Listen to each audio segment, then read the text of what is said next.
In this section, I'm going to talk to you about the infrastructure that's required at a live music event.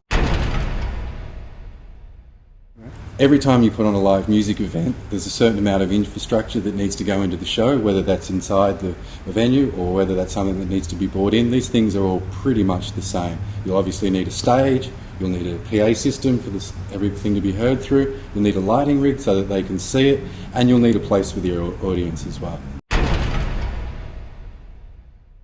When scheduling for an event, this usually takes 2 or 3 months before the artist actually gets here. We get stage plots, we get rigging plots, we get actually a stage layout. Therefore, we put that stage layout to the venues. We work out sight lines, we work out restricted view, and then we do the ticketing and seating from that area. Each artist has their own production rider. Within that production rider, it outlines the stage dimensions they require, lighting requirements, audio requirements, and video requirements. Well, about staging, if you're lucky, you will have the stage in the venue that your live music event is at. If not, if it's outdoors or something, you're going to have to consider the size of the band that's playing, the size of the grounds that the event is on, and also the budget that you're playing to. When picking and hiring your stage, budget's obviously not going to be your only consideration. You need to take safety into consideration, particularly that you'll have artists on the stage and you don't want anything to go wrong there. You'll have the crowd to consider, that you need to keep those out as well. So safety is one of your biggest requirements when you're putting in the stage, because you, as the promoter of this live music event, is now responsible for everybody inside there. The power requirements at any live music performance have to be taken into consideration before you start planning things around.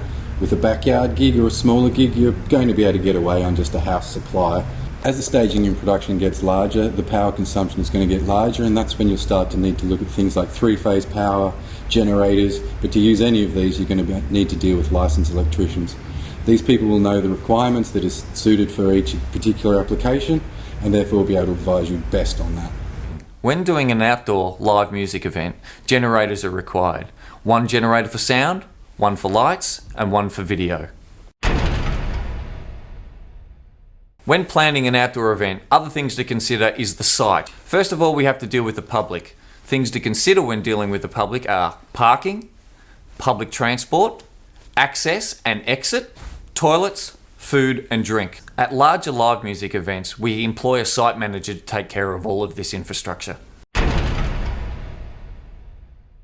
So when choosing production for a live music event, each venue is different, so you need to consider all aspects of the production. Some venues have production in them, some don't. What you need to do is look at what the venue has and then what you need to add to it or subtract to it. Also, more importantly, you needed to give yourself enough lead-up time to make this all fit.